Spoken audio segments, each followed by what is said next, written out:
The Honorable Paul Ray for 5 minutes for the purpose of giving an opening statement. Chairman Steil, Ranking Member Morelli, and distinguished members of the committee, it's an honor to appear here today. Thank you for the invitation. I direct the Heritage Foundation's Rowe Institute for Economic Policy Studies. From June 2018 through January 2021, I served in the Office of Information and Regulatory Affairs within OMB. For the last year of that period, I had a double honor to serve as administrator of OIRA and to work with Satya here to my right. While at OIRA, I had the chance to form views about many of the ways our regulatory system succeeds and fails. The views I express here are my own and should not be construed as representing any official position of the Heritage Foundation. Today's topic, the relationship of Congress to the agencies, is a vast one. Every year, many bills are introduced to modify this relationship. Today, I would like to offer some thoughts on an overarching framework for evaluating such bills. I'd like to argue that the founders intended Congress to provide not just representation, but a certain sort of representation, one that imports into the legislative process certain qualities that Congress and Congress alone can offer. Congress should favor bills that inject these qualities into the administrative process. The Loper-Bright and relentless decisions have made it easier for Congress to play its role successfully, though ultimately that success has to come down to the actions of Congress itself. In 1788, founding father John Dickinson wrote that under the newly proposed American Constitution, quote, the whole people of the United States are to be trebly represented in 3 different modes of representation. Each branch of the new government would represent the people in its own unique way. Congress was to channel the people's wisdom and justice, the president their energy, and the courts their judgment. The Constitution brings these 3 modes of representation together in an arrangement that puts to use the qualities of each. The founders intended Congress to offer qualities that the president and the courts do not. Congress was meant to be the people in miniature. In John Adams' words, it would think, feel, reason, and act like the people. Elections are, of course, one principal way of achieving this goal, but there are others. The founders believed it crucial that members of Congress feel the effects of their legislation in precisely the same way the people do. They emphasized that members of Congress would be subject to the laws they enact, just like the people, and so would share a, quote, communion of interests and sympathy of sentiments with the people, as the Federalist Papers put it. The separation of powers preserves that communion, for by barring Congress from enhancing its own powers through legislation, it prevents the distorting incentives to which such a possibility would give rise. These arrangements serve to channel the people's views into legislation. But as the founders discovered during the turbulent first years of independence, the people is no monolithic entity. It comprises a vast diversity of interest and opinion groups, some of which are all too willing to use state power to exploit their opponents. The founders' solution to this problem relied on these very same diverse interest and opinion groups. To garner a majority of votes, legislation must attract the support of many disparate factions, and so must appeal either to interests most or all Americans share, or to our common sense of justice. And while it's also possible for legislation to achieve passage based on its appeal to a majority coalition of factions, the multipolar legislative process was intended to make the transaction costs of forging coalitions like this prohibitively high. Now, administrative agencies are not set up to offer the benefits of legislative representation. There are 2 main models of administration, which we can call bureaucratic and presidential. On the bureaucratic side, agencies are supposed to operate rather like policy courts. Indeed, early advocates analogized the agencies to courts and argued they should receive the same kinds of protections for their independence that courts enjoy. The problem with the analogy is that statutes often leave substantial policy discretion to the agencies.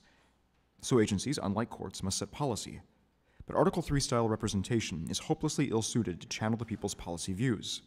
For one thing, agency officials are unelected, nor do they live under the regulations they issue. To the contrary, agencies can enhance their own powers through their regulations, which can sometimes give them interests that are opposite to the people's, notwithstanding the best efforts of the agency staff. Nor can presidential administration supply the qualities of legislative representation. This is mainly because presidential unity exposes the presidential decision-making process to capture by interest and opinion groups which can obtain the executive action they want without persuading representatives of many diverse factions as they must under Article 1. Presidential supervision of administrative agencies has much to be said for it, but one thing that cannot be said for it is that it can substitute for Congress's own role. Of currently pending legislation, the REINS Act would go furthest toward reviving legislative representation in the context of the administrative state. The Act would in large part subject major regulations to the Article 1 process with its electoral responsiveness, separation of powers, anti-faction protections, and stability-promoting features. More broadly, Congress's role with respect to the agencies should be to inject into the process those qualities that legislative representation was intended to provide. Loper Bright and Relentless can help Congress to do so by lowering the transaction costs of enacting legislative text that limits agency discretion. Thank you. Thank you very much. I now recognize you, Mr. Satya Tullam, for 5 minutes. Thank you, Chairman Steil, Ranking Member Morelli, and members of the committee. Thank you for the opportunity to testify. I'll apologize up front. I lost my voice a couple days ago, and so now I'm relegated to sounding like Wilford Brimley or something. Or you know, the coach from Major League. My name is Satya Tullam, Senior VP at Americans for Responsible Innovation, Senior Fellow at Foundation for American Innovation, and perhaps most pertinent for this hearing, for a number of years I was a senior staffer at the Senate committee that had primary jurisdiction over the Administrative Procedure Act and all regulatory process related issues, and later worked at OIRA, which Paul mentioned. So in this testimony, I hope to make 3 basic points. First, if you'll pardon the slightly obtuse metaphor, federal policymaking follows something like the first law of thermodynamics. Energy in the system can move between different parts of or change form, but it is neither created nor destroyed. What this means is if one branch does not energetically exploit its prerogative to make policy decisions, those policy decisions will be made elsewhere by the other branches. Like a balloon, squeezing on one part will simply move the gas to another area. Ambition must be made to counteract ambition, as Madison said, but apathy is not met with symmetrical apathy.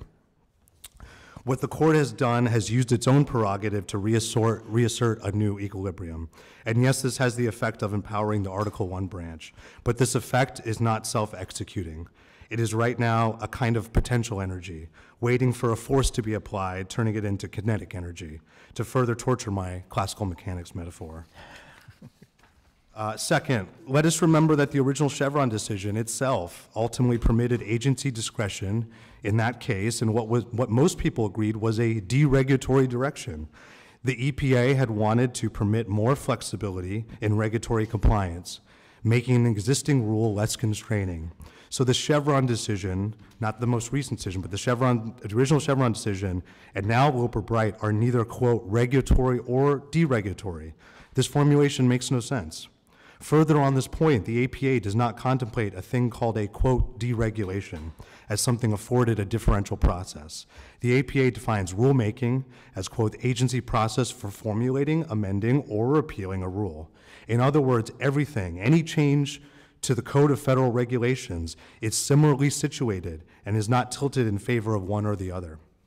Third point, and I believe at least some, if not all of my colleagues on this panel will agree with this, with the need, maybe not even limited to responding to this decision, to increase congressional capacity. As the sole branch of government constitutionally vested with legislative powers, it behooves Congress to be best equipped to execute that responsibility. In naive terms, Congress is worse off. Since this decision, contrary to the hearing's title, is actually a return to the pre-Chevron regime, let's go back. In the 40 years since the decision, the total number of congressional staff has actually decreased, has actually gone down by a few percent. In the last 30 years, the number of committee staff has gone down by 40%. Does anyone on the committee believe Congress's work has become less complicated, confusing, and therefore easier since then? Members of Congress may be wary of the self-aggrandizing appearance of accumulating more staff. But human capital and expertise are embodied in people, and this kind of a decrease in intellectual capacity has only one result in terms of productivity and effectiveness. This is admittedly a crude measurement of congressional capacity, but I hope you get the point. Finally, an anecdote on this capacity on a slightly related thing. Many of you are familiar with the Congressional Review Act, and its requirement that a report be submitted to Congress for review for every new rule.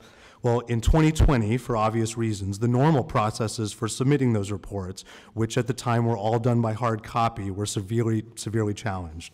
When I inquired with various offices to find a solution, like submitting those reports electronically, therefore they'd have a timestamp of the receipt and then follow up with hard copies, I was told emphatically, we do not have the capacity to set up such a system. I don't want to be too precious about this point, but if Congress hasn't made even modest administrative updates to fairly mundane processes, how can we believe Congress is equipped to handle an increasingly complex, unpredictable, and fast-moving 21st century? Thank you, and I look forward to your questions. Thank you very much. Now recognize you, Mr. Kevin Kosar, for 5 minutes. All righty. Chairman, Ranking Member, and members of the committee, thank you for having me in. I'm honored to be before you. Well, I'll limit myself to 2 points. The first of which is evident, but there's been a lot of hyperbolic commentary online and in the media. The court's decision in Loper-Bright and the relentless cases didn't end regulation. They didn't slay the administrative state. Agencies will continue to interpret the law and to issue regulation and guidance and all those sorts of documents to try to apply statutes. So this leads me to point number 2, which my friend has well set up. Congress doesn't really have an oversight apparatus to ensure that when the executive branch engages in regulatory actions, that their actions comport with the law. Article 1 of the Constitution, as has been said, confers all legislative authority, all lawmaking authority to this institution, Congress. Article 2 says, the President shall take care that the law be faithfully executed. Well, how do you ensure that the law is being faithfully executed? Over the course of the last century, as the scope of federal activities has grown, Congress has made various ad hoc investments in itself to do that. It's, for example, 100 years ago, created the General Accounting Office, GAO, to follow the money and ensure money was not being spent outside the bounds set by appropriations acts. It created inspectors general to keep an eye on agency personnel. Mr. Kosar, I'm getting a note that it's a little difficult to hear you on the stream. We can hear you in the room just fine, but I know we have a lot of people listening. If you just want to pull that microphone a little closer, because I want to make sure everybody online can hear. Thank you. All right, thank you. So yeah, you also created inspectors general in order to keep an eye on agency personnel and make sure they weren't acting outside of the law. But nothing has been built to help you all oversee regulation and ensure that it's being done in a way that is within the bounds of the law. And today, regulation is a massive part of policymaking. As noted in your introductory statement, we have 439 agencies, and there are a few thousand rules being issued every year, some small, some large, but that's a lot of work, and nobody is directly tasked with doing it.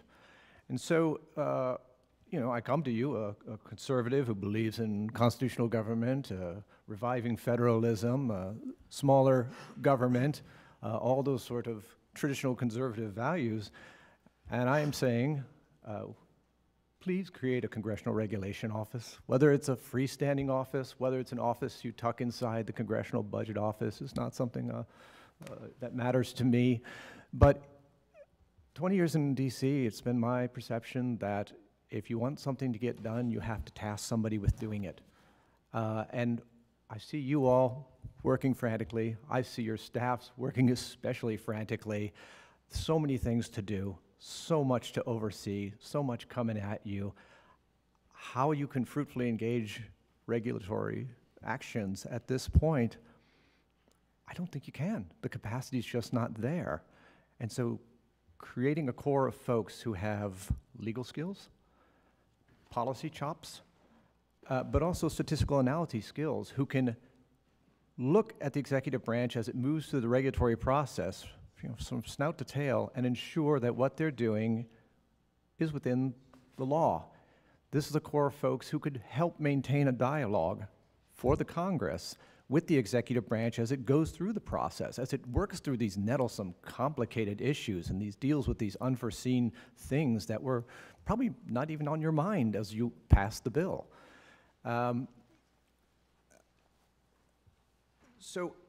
With that, you know what? I've got 50 seconds left. I'm just going to give back my time, and thank you for hearing me.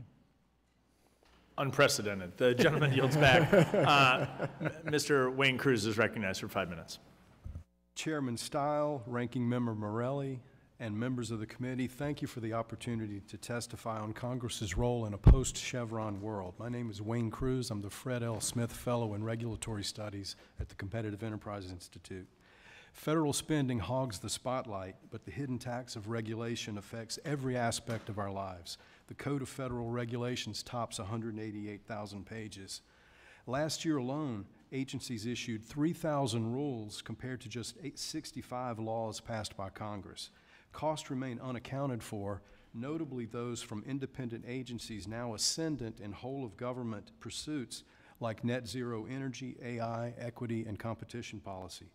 Congress must reclaim its lawmaking authority from the executive branch, but first and foremost, it must restrain its own interventionist appetites.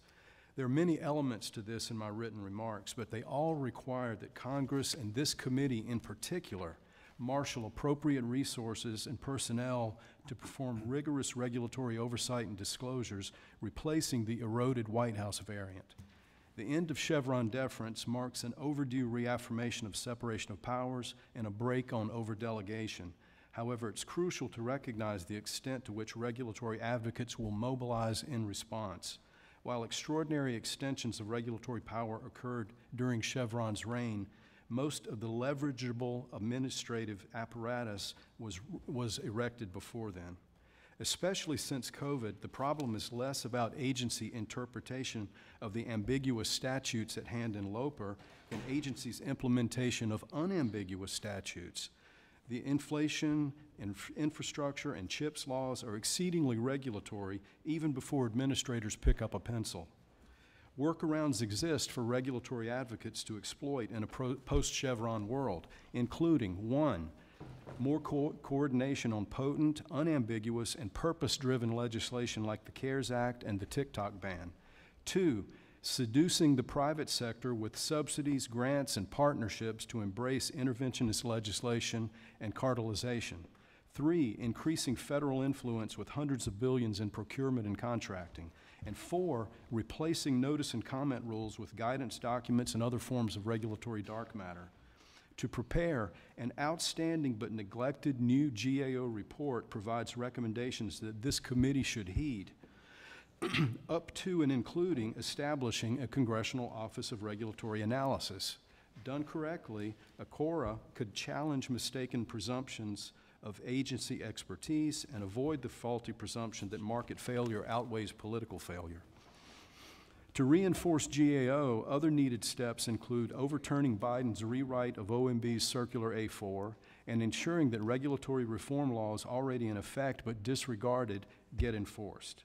Next comes the pursuit of several new legislative reforms. 1, passing the REINS Act, ideally under its predecessor's superior name, the Congressional Responsibility Act. 2, taking up the Democrats on their marvelous regulatory budgeting idea. 3, creating a regulatory reduction commission. 4, reinstating one-in, one-out policies and sunsetting regulations. 5th, and most importantly, reforms in the use of agency sub-regulatory guidance documents, including banning them. 6th, the low-hanging fruit should be the annual regulatory reporting in the style of the federal budget's historical tables. A generation ago, a slate of regulatory reforms benefiting state and local governments, small business, and consumers passed with overwhelming bipartisan support. But today's fusion of hyperspending and regulation, government steers while the market merely rose, as our founder Fred Smith puts it. Cost of intervention compound even without writing notice and comment rules. Correcting overdelegation is vital, but the real challenge is Congress's own disregard for enumerated powers. Response requires decentralizations, federalism, and ending the abuse of crises like happened with COVID and the financial meltdown. By enhancing resources and fostering reforms, this committee could play a key role in limiting overregulation and expanding jobs and wealth. You don't need to tell the grass to grow, you just have to take the rocks off of it. Thank you again, and I'm happy to answer your questions. Thank you very much, Mr. Cruz. Mr. Josh Chaffetz, you're now recognized for 5 minutes. Chairman Steil, Ranking Member Morelli, and distinguished members of the committee, thank you for the opportunity to testify today regarding the vitally important topic of congressional responses to the Supreme Court's recent Loper-Bright decision, which ended the practice of according Chevron deference to agencies' interpretations of the statutes that they administer. Let me begin with a few words about the likely effects of Loper-Bright. First, it's likely to lead to more judicial policymaking. The largest study of agency statutory interpretation cases in the circuit courts found that use of Chevron deference significantly reduced ideological decision-making by judges. In pre-Loper-Bright cases where Chevron deference was not applied, political preferences played a much larger role in case outcomes. So one thing we can say about Loper-Bright is that it will very likely free the hands of judges to dispense with regulations that they dislike. Indeed, we should see Loper-Bright as part of a larger project by the Roberts Court of judicial self-aggrandizement across administrative law and beyond. In contexts ranging from the removability of agency officials to the availability of in-house agency adjudication to the so-called major questions doctrine and more, the court has repeatedly undermined the regulatory regimes that Congress has put in place. In their stead, the court has substituted its own preferences as to how government should be constructed and what policies it may enact. Loper-Bright ignores research demonstrating that Chevron was the interpretive tool most familiar to congressional drafters, far more so than canons relied upon by the Supreme Court with some regularity. Drafters were well aware that statutory ambiguity would be interpreted as a delegation of interpretive authority to the agency, and if they didn't want that agency to have that authority, they attempted to draft with greater specificity.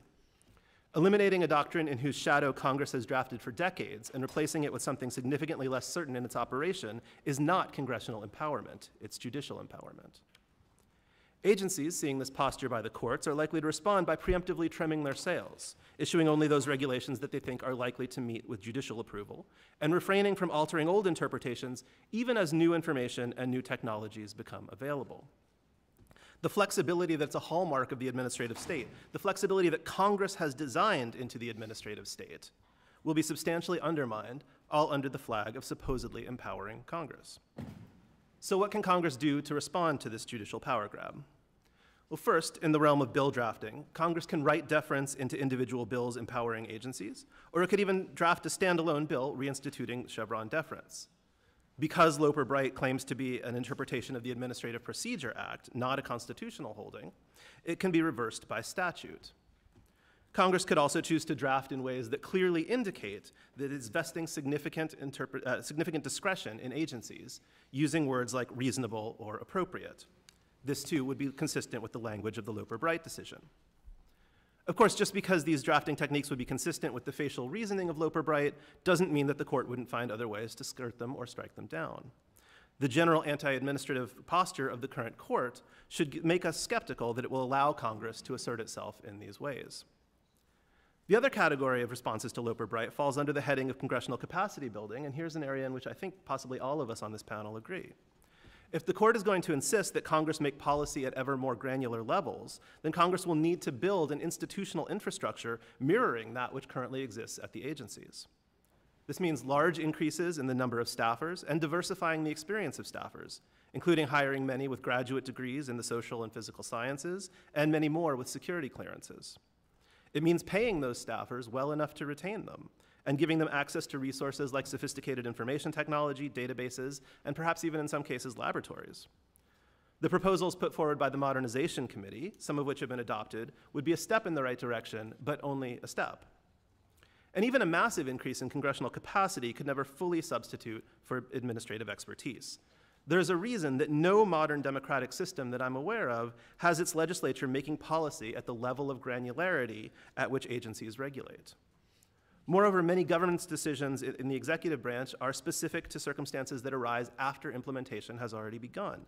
Asking Congress to resolve those issues ex ante is unlikely to succeed. In summary, the Supreme Court in Loper-Bright, but also more broadly across Roberts Court administrative law decisions, has made it harder and harder for agencies to pursue the missions that Congress has assigned them. These decisions taking power away from agencies do not, the claims of their authors notwithstanding, empower Congress. Rather, they empower the courts at the expense of both Congress and the agencies. There are strategies available for Congress to respond, including both bill drafting techniques and institutional capacity building, and these are absolutely worth pursuing. But at the end of the day, their impact will be limited. As long as the judiciary has an anti-administrativist bent, making pro-regulatory public policy will remain very much an uphill climb. Thank you. Thank you very much. We thank all of our witnesses. I'll begin with questions. We'll then go to the ranking member. We'll alternate. between sides. I'll recognize myself for 5 minutes for the purpose of asking questions. The Committee on House Administration, we oversee the legislative branch and authorize committee budgets. The Supreme Court decision in Loper-Bright sent a clear message that lawmaking authority rests with Congress. In the wake of that decision, this committee has a real opportunity to ensure that Congress leverages its resources effectively. So out of the gates, question, I'm going to come down the row, starting with you, Mr. Ray, and we'll come down. As currently structured, is Congress set up to review the rules coming out of the administrative state? Yes or no? No. Mr. Talon? No. No. So no. So then the question becomes, how do we restructure Congress to take advantage of this opportunity that's been given to us to reclaim authority, and it's been given to us by the Supreme Court? And what I'd love is just to go down the row. I'm looking for a short-term answer. What can we do in the near term? And I want to come through and ask, what can we do in the long term? So short term first is something that is actually accomplishable in the short term as we think about the structure of Congress. Mr. Ray? In the short term, hire more staff with relevant subject matter expertise. I think even easier than that, empower GAO, assign a task force to look into doing a pilot project along these lines. I'd be inclined to say hire staff that can work within the CBO and who can kind of pilot this idea of providing regulatory oversight support. Most of the regulatory reform reports you're supposed to be getting are overdue, so you can quickly work with judiciary and OGR and get the annual, but it comes out every 3 years, cost for benefit report. You can get the paperwork reduction report. It's 16,000 human lives in paperwork hours every year. And also just making sure that the CRA in particular is followed. If you look at the flow of rules at the GAO, not every major rule is getting reported, and I don't know how in the world you would determine whether those rules are being reported to you all. I don't think there's a single person who can tell you that they are. A little bit in the congressional record on communications with the executive branch, but that's the quick stuff to scoop up. Thank you. Mr. Chaffetz? Committees already have the obligation to conduct oversight of all of the functions within their jurisdiction. So beefing up committee staff, and in particular committee staff with substantive expertise in the areas that they're overseeing, would allow them to evaluate the regulations coming out of the executive branch. Thank you. I'm going to come back for a slightly more of a longer-term look as to how you think we should be thinking about the long-term restructuring to reestablish congressional control over the administrative state. Mr. Ray? I don't see a way for Congress to reestablish control so long as it is in a fundamentally responsive posture to the agencies and the executive branch generally. So the key, to my way of thinking, is for Congress to again become the first mover it was intended to be under the Constitution.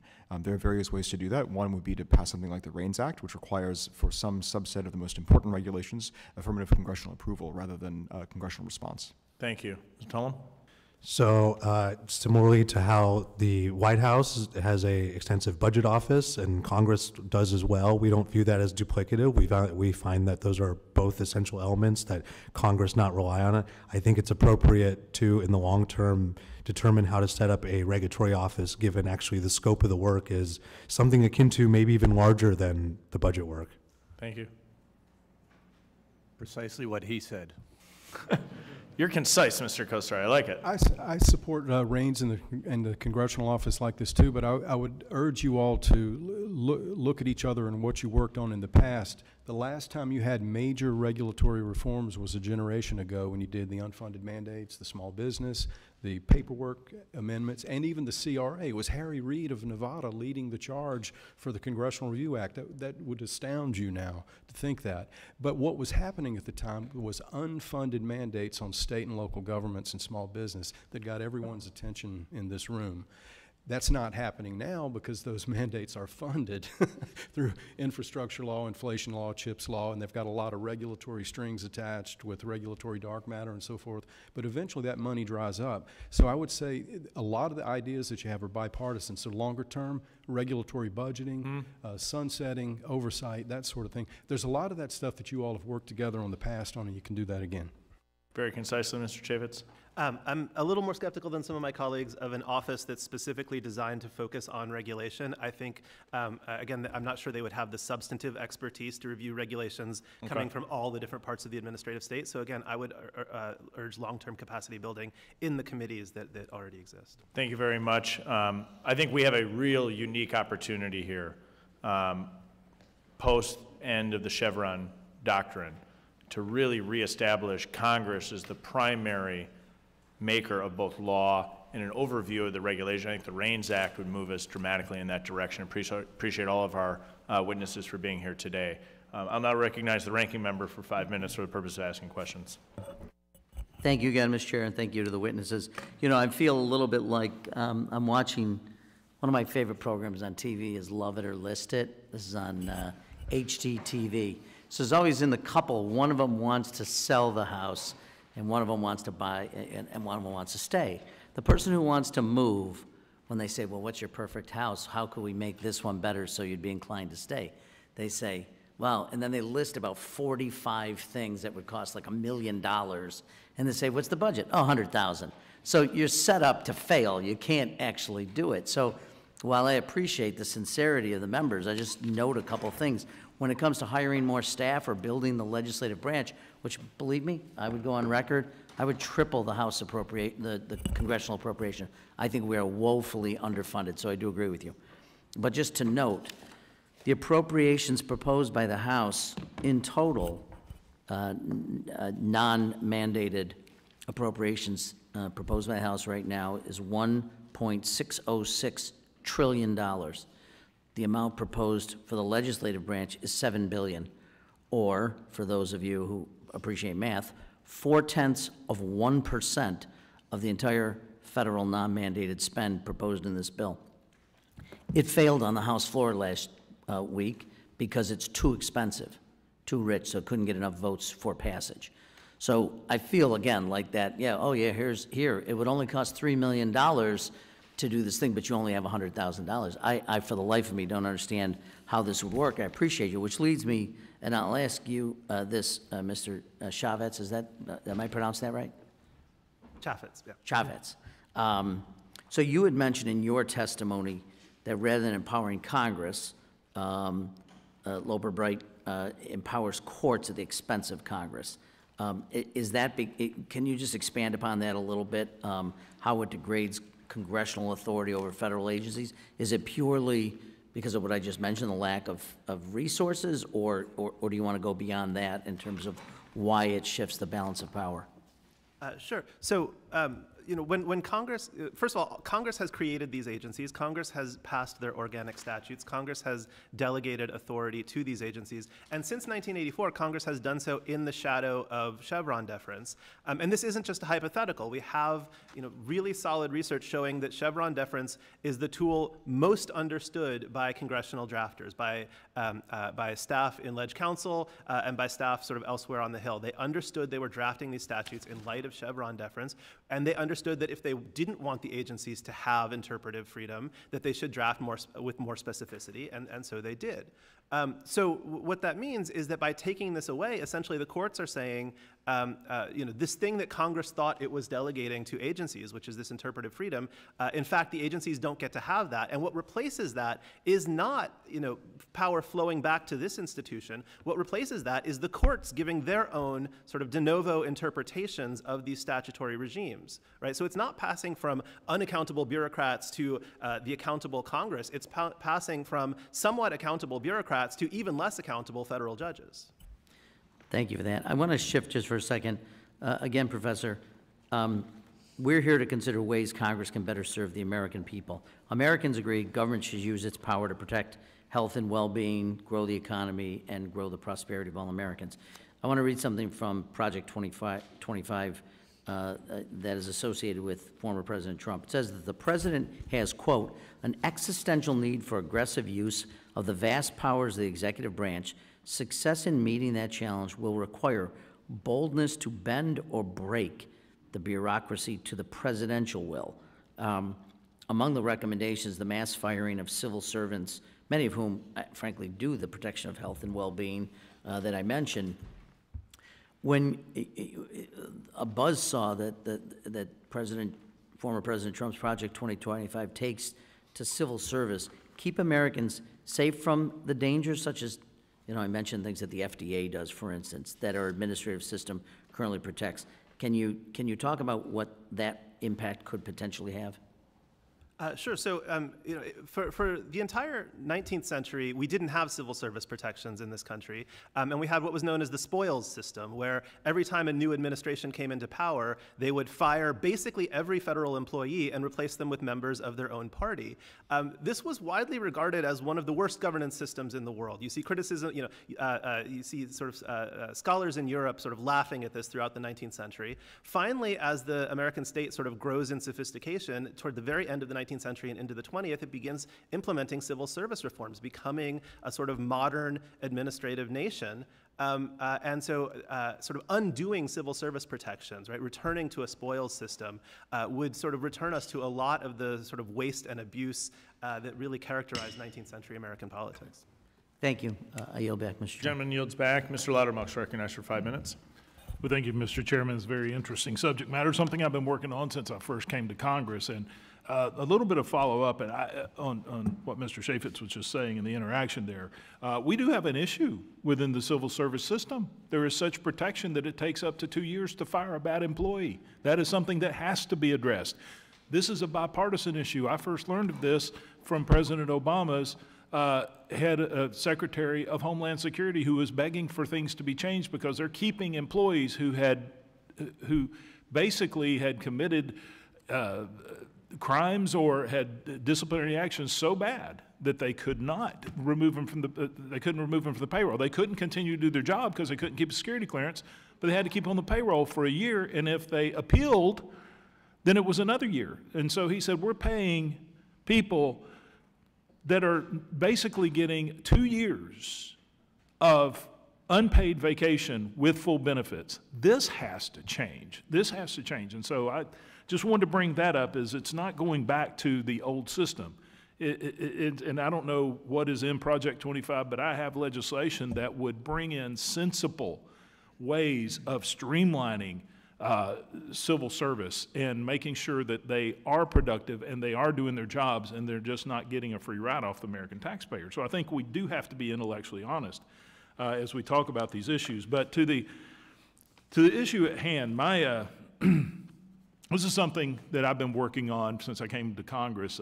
Myself, Senator Mike Lee, and then Congressman Jeb Hensarling put together the Article 1 project, which is to rebalance the powers which the majority are given to Congress. And we saw at the time that there's an extensive amount of power since World War II that have been extended to the executive branch. And it was interesting. I was having dinner with Justice Scalia one evening, and we were talking about this, and I asked him, what can we do to eliminate or to rein in the executive branch from legislating via regulation and the courts from legislating from the bench? And his response was, Congress needs to do its job. You need to write legislation with more specificity. And so this is the type of thing, this is good timing. And Chevron deference was one of the issues that we were facing at the time. And my understanding has always been that when an act of government can deprive citizens of property or liberty, it is not a rule or regulation, it's a law. And only Congress can enact those laws. So with those things on the table there, Mr. Ray, what specific accountability measures should Congress adopt to ensure that federal agencies adhere strictly to legislative intent in both their rulemaking duties and enforcement activities? I would say, first and foremost, specificity in statutory text, as you just mentioned. Another helpful approach is to specify the outcomes that Congress is after. Right? When agencies are left great discretion, they can pick and choose among the outcomes to optimize for. When Congress specifies we want the following outcomes in this particular order, then that constrains agency discretion in a pretty serious way. Do you feel like, for us to give specificity in legislation, which I think we should, sometimes we're handcuffed because we don't necessarily have the experts in the field that I'd make the argument at one time they were there in the administrative or in the executive branch. I think in the past few decades, political ideology has taken over from expertise as who's appointed in these positions. But is there a way that you can, do you see that handcuffs Congress somewhat, not having experts in fields? So 2 points in response to the question. First of all, it would certainly be impossible for Congress itself to address the topic of every rulemaking undertaken by the executive branch. There's several hundred rulemakings open for comment right now. But it could answer or resolve a number of the most important rulemakings, right? It could, there's only a few hundred major rulemakings per year typically. It's conceivable that Congress could itself take the initiative in a number of those proceedings.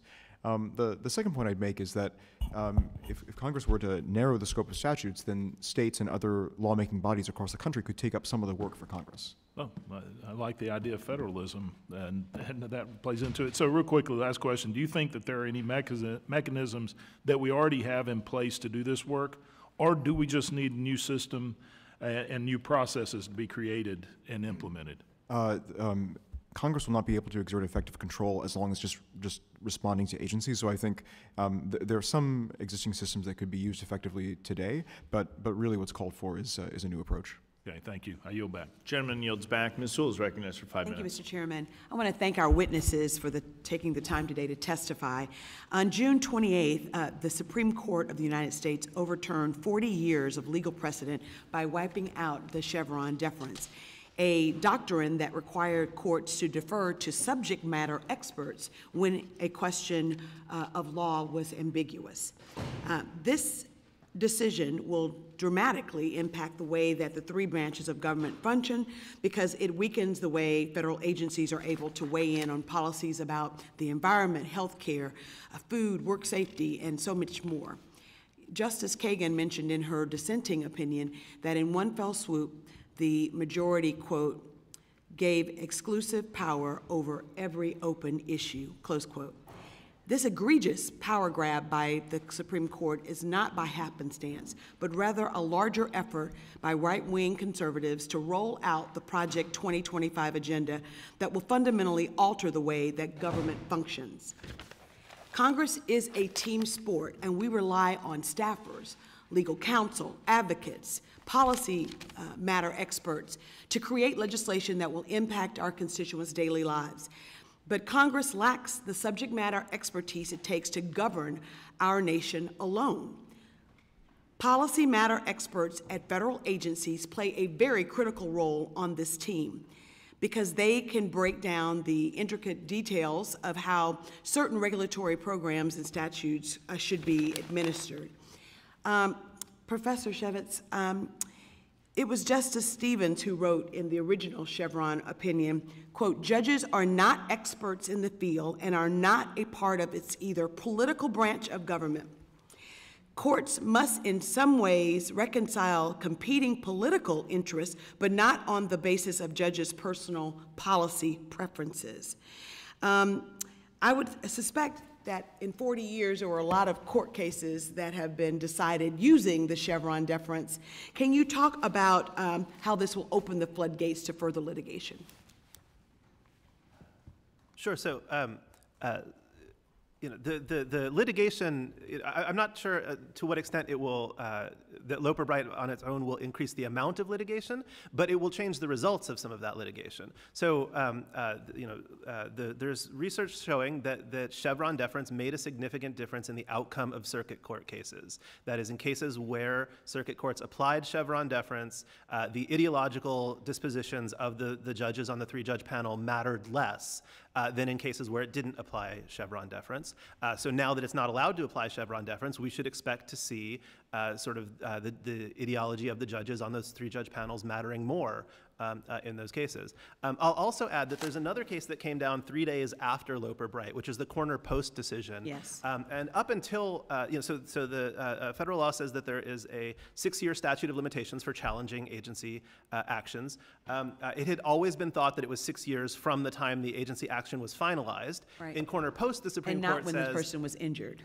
And in Corner Post, right, it says it's 6 years from the time that regulation was applied to that regulated entity, which means that every regulation can now be challenged indefinitely. There's no point at which a regulation has exhausted the. So what does that mean, coupled with the Chevron deference case? It means that Corner Post means that there are going to be just a flood of cases that would not have previously been filed, and coupled with Chevron, coupled with Loper-Bright, right? And Loper-Bright, the majority claims that, well, cases that relied on Chevron are still good law. We're not going to reopen those, but those are now available to be challenged again. And if the judges think that there's some error that goes beyond mere reliance on Chevron, then even consistent with Loper-Bright, those longstanding agency interpretations would be open for reevaluation by the courts. And you said in your testimony that even if Congress bills out our internal team, that it would still be not be able to replace the agencies.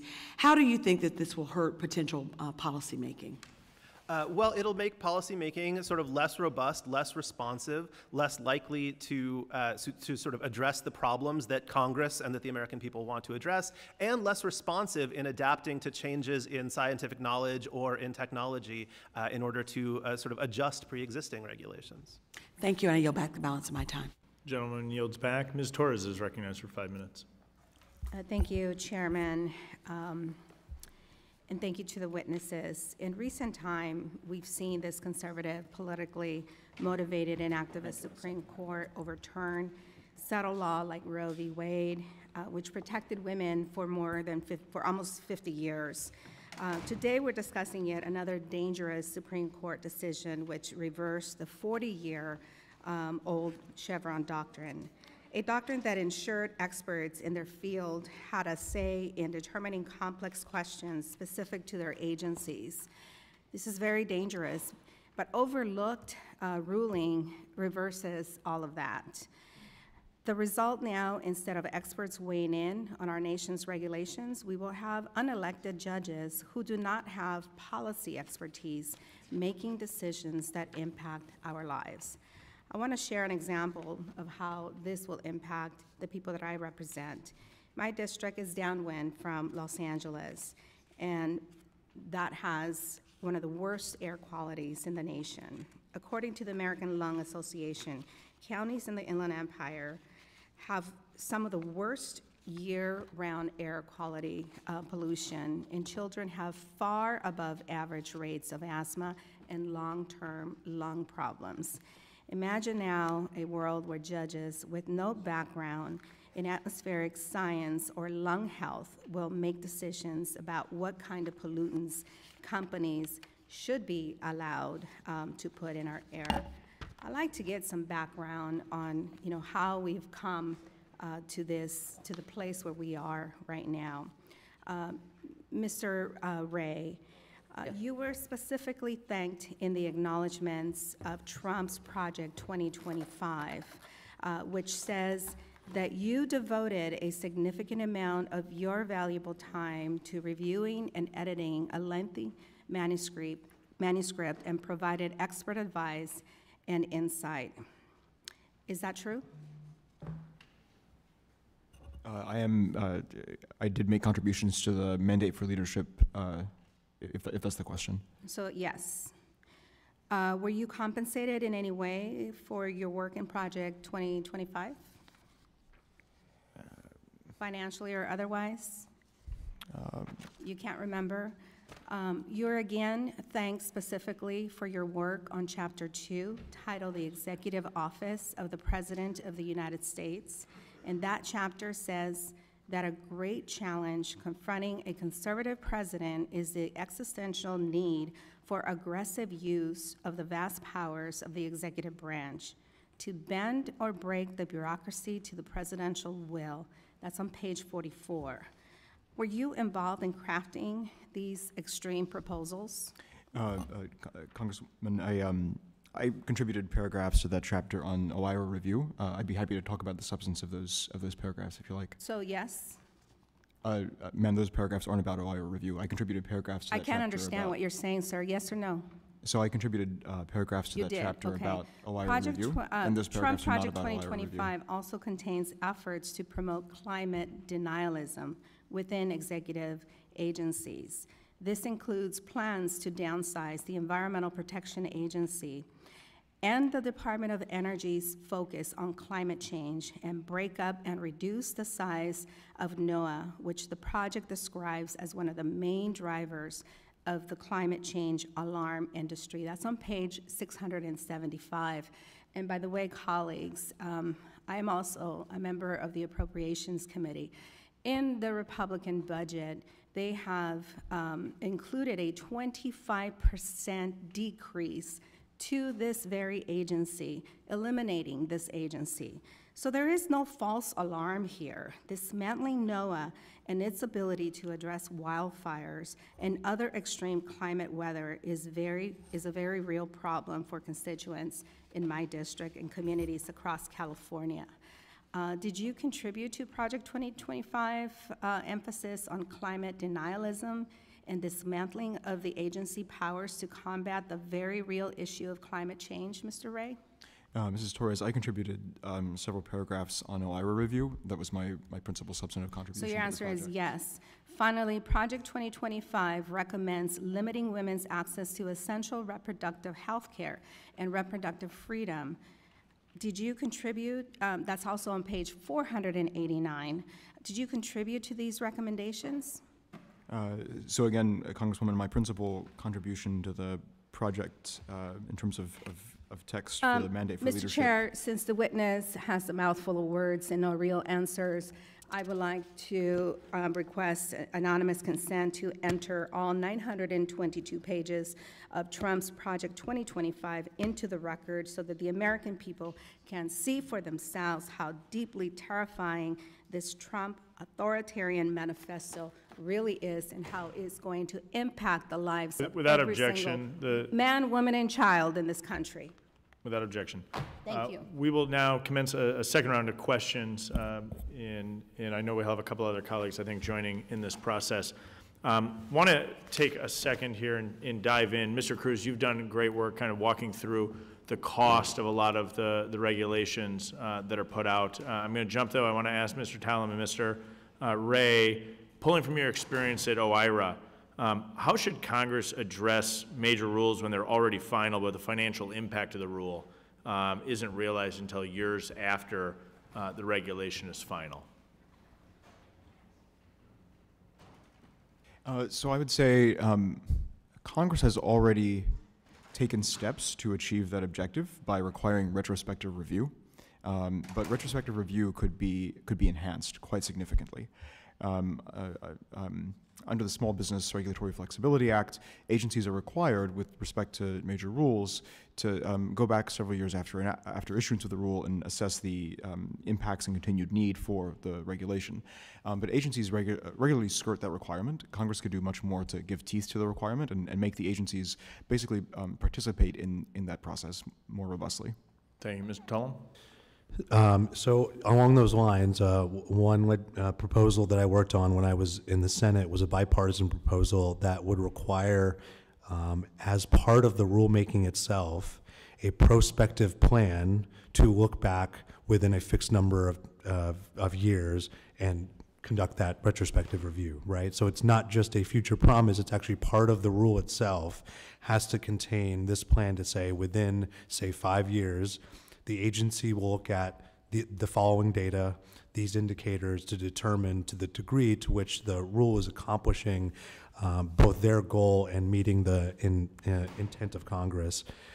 I would also note that we get a little bogged down, I think everyone, in that policymaking is Congress goes first, and then there's this agency action, and then maybe there's a court action later.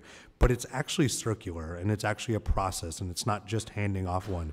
So I spoke to a group of congressional staff on Friday about what this means for their job. Congressional staff should be engaged from the beginning with the agency and not waiting for a proposal to go public. So I'm going to build on that. So Mr. Kosar, in your opening remarks, you referenced kind of building out the Congressional Research Office. I'm thinking of other ways that we can pull current staff into this work rather than simply just throwing more money at the problem. Give me a little more color on that idea, what that would look like, or are there areas where we could pull from inside the federal employee group currently, rather than simply allocating additional resources and hiring more people? Boy, I wish I could point to some legislative branch support agency personnel and say these folks are not doing enough and they should be repurposed to this more important thing, which is super, super important. But I just can't. You know, when I looked at the numbers, amongst the legislative branch, civil servants who help with policy-related matters, the number of them has gone down since the 1980s, but the federal government's expanse and the regulatory state's gone up, and so like I just can't figure out how to repurpose. Understood. Does anyone else have an area where they might be able to pull from? We have 2.2 million non-military federal employees. It seems like we should be thinking about an avenue, and if not, I would charge you to all sharpen our pens and to think about inside the rulemaking administrative state whether or not we can reallocate some of those resources back into the congressional side. Mr. Cruz, I'll give it very briefly, and then well, just quickly, you were talking about retrospective review. One thing that would force that is if you did some form of sunsetting, which has some bipartisan pedigree that we talked about, and that would help you figure out where you think you actually need to regulate things. You've got economic, social, health and safety, paperwork costs, and things like that. So that would force you to look at some of those things, perhaps, and then decide where you ought to regulate. And then remember, most regulations aren't written yet, so unfortunately. So one thing you can think about is what the workloads are in the future. And as Congress takes on more of the authority with writing statutes that are directed the way you want, that helps you too when thinking about what you do on the retrospective basis. Thank you very much. I'll now recognize the ranking member. Thank you, Mr. Chair. I continue to be really concerned about the size of the capacity of Congress to do it, and particularly given the environment we're in where we haven't been able to pass a legislative appropriation that is so small. But I wanted to, if I could, Professor Chavez, one of the things, prior to this decision, agencies were able to use existing authorities to issue new rules related to emerging challenges or technologies with relative ease. I know that during the oral argument in Loper-Bright, Justice Kagan expressed that overturning Chevron would hinder agencies' abilities to, I want to get the quote, capture the opportunities, but also meet the challenges of regulating, for instance, artificial intelligence, which, you know, Congress gave the authority to agencies without even knowing what artificial intelligence is. So would we, you know, in some ways, how might the decision affect the ability of agencies to respond quickly to advances in technology like artificial intelligence or other challenges?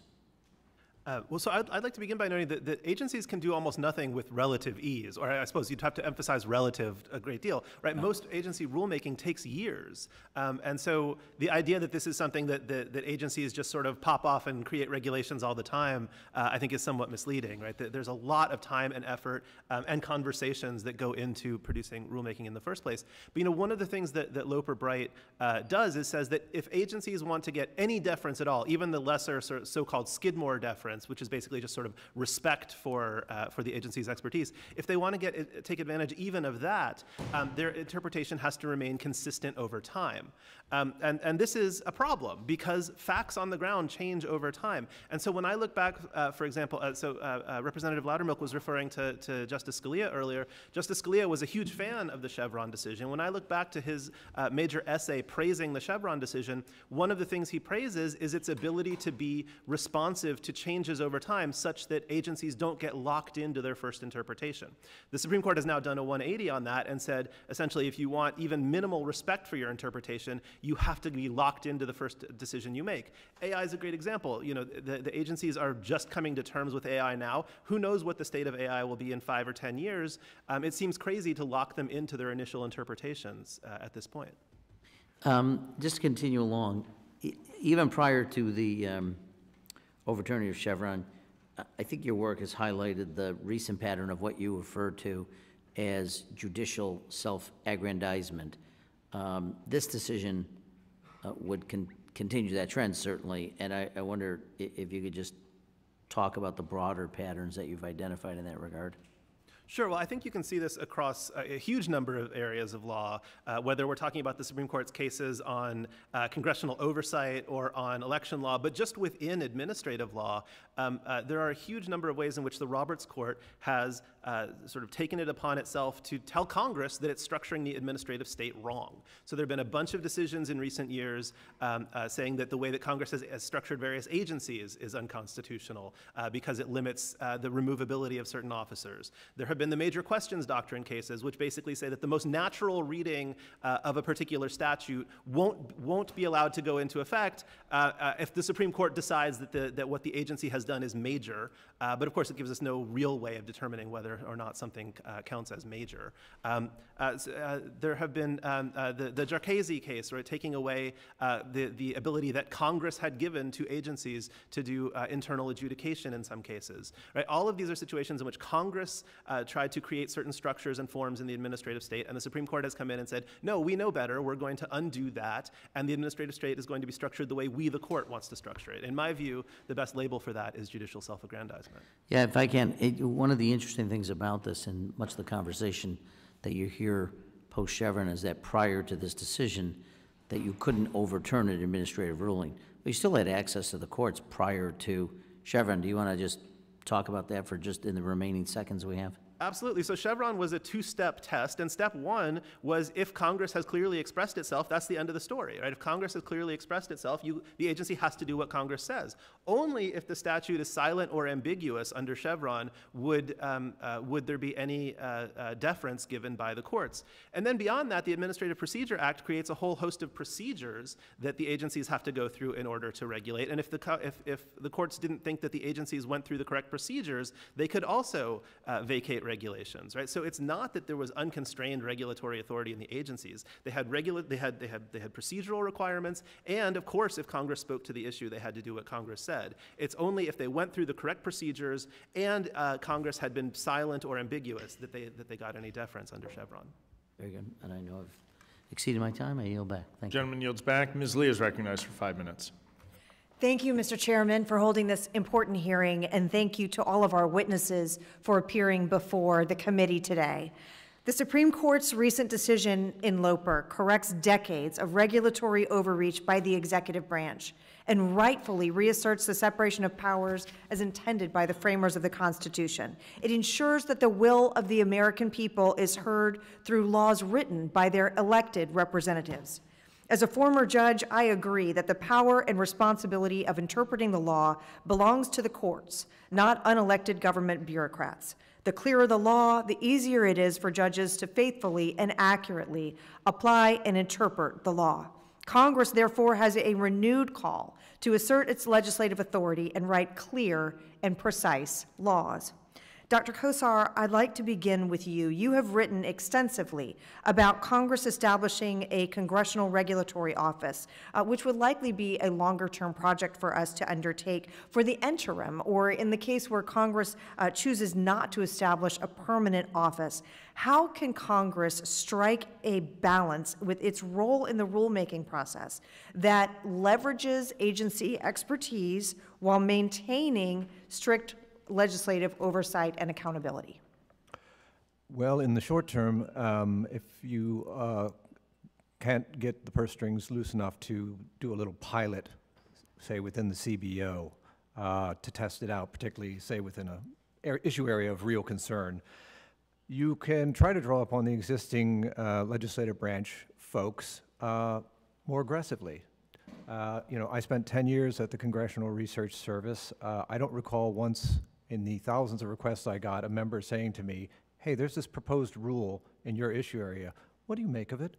Can you at least write me a memo and explain to me what this means and whether I should be concerned about the extent of the regulation, whether it's proper? That would be one means.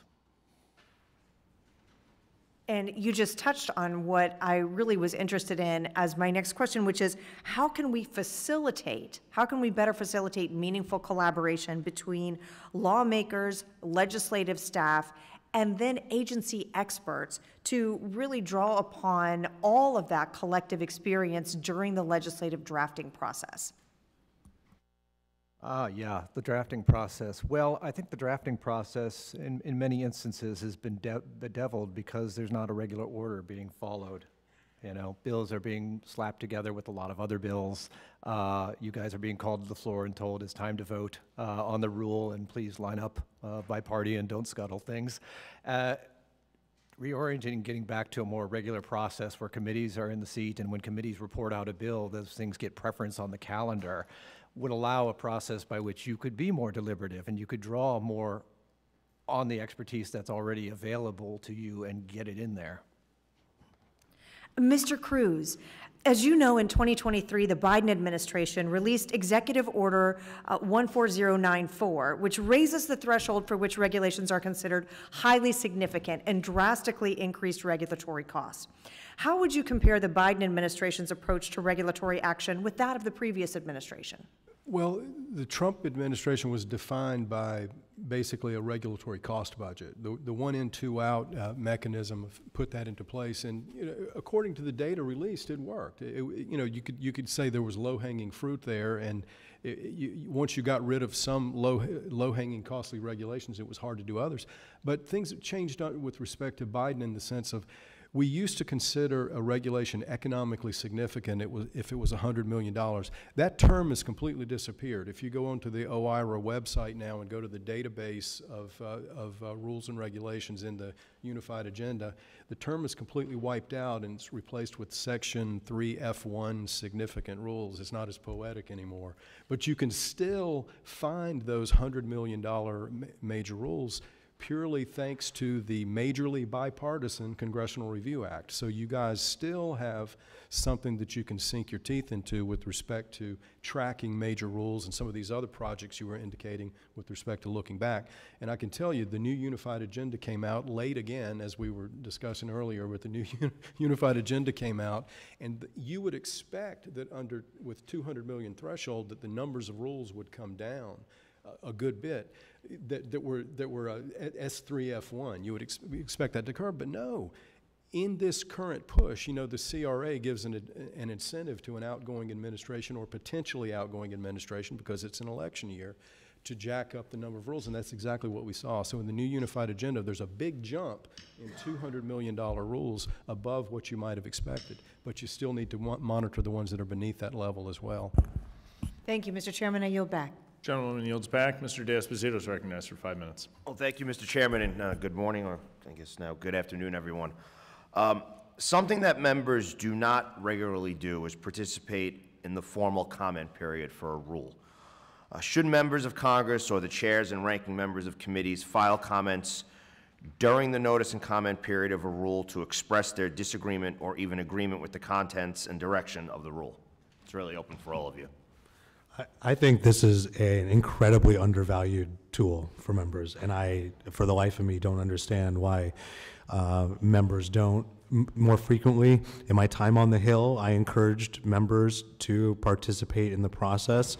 There was maybe, and I don't want to speak for members of Congress, but it felt like that's for the public, we're not the public, and so it's beneath us, maybe. I may be overstating that, but I don't think you should see that as the case. I mean, this is the agency receiving all input, and by the way, courts would put a fair amount of deference to what members of Congress say, especially members of a committee of jurisdiction, and saying, this looks like what we asked you to do, or this doesn't look like, or we hope you consider these factors. Mr. Cruz? I would just say this is a little bit of a chance to maybe squeak something in, because there's been a lot of talk today about expertise, and I would submit to you that what agencies provide is not always expertise. A free market doesn't just mean companies go out and do whatever they want. You've got businesses, you've got upstream suppliers, downstream business customers, media, advertisers, consumers, all these forces that regulate, so to speak, businesses that potentially misbehave, and you don't want to just jump in with a regulation if you're undermining the other kinds of disciplines that emerge. Companies don't operate in a vacuum. They have have all of those forces. And part of the free enterprise system is creating not just the new product or service, but also the disciplinary measures that go alongside. And I would submit to you that a lot of expertise on AI is not in agencies. The expertise with respect to allocating drone traffic in airspace does not exist at agencies. So part of your commentary, if you take up that kind of a project, would be to challenge the notion of expertise, which is also going to play into the notion of a Congressional Office of Regulatory Analysis too. Anybody else? Yes, I would just say that absolutely, I absolutely, again, agree with this fellow. But the real trick is being able, not just able to send it in, but having the knowledge base to deal with this stuff. I mean, pull out the Federal Register and you start looking at these regs and your eyes glaze over, your head hurts. I mean, there's just no way, unless you just happen to have somebody in your office or working for your committee, that you can meaningfully comment on this. This would take weeks and weeks and weeks to study, like this HUD rule that I'm looking at here. 22 to 28 pages, just the proposed notice. So to that point, GAO has written about a potential new legislative branch known as the Office of Legal Counsel. You in favor of that? Do you think that that could help with this process? And I guess, could anybody explain what you think that would look like? Sure, briefly, yeah, I read that report, and I guess it depends on how you view the challenge of legislators meaningfully participating. If it's, well, we need to draft better, we need to be more precise so we don't inadvertently delegate authority away, yes, that could be quite helpful. But when it comes to the substantive knowledge of the issue area and the ability to double check the numbers that executive agencies give when they do the benefit cost analysis and say, hey, this reg is going to be wonderful for America, you don't have anything. And I'm not sure that sort of knowledge would rest in the Legislative Counsel office.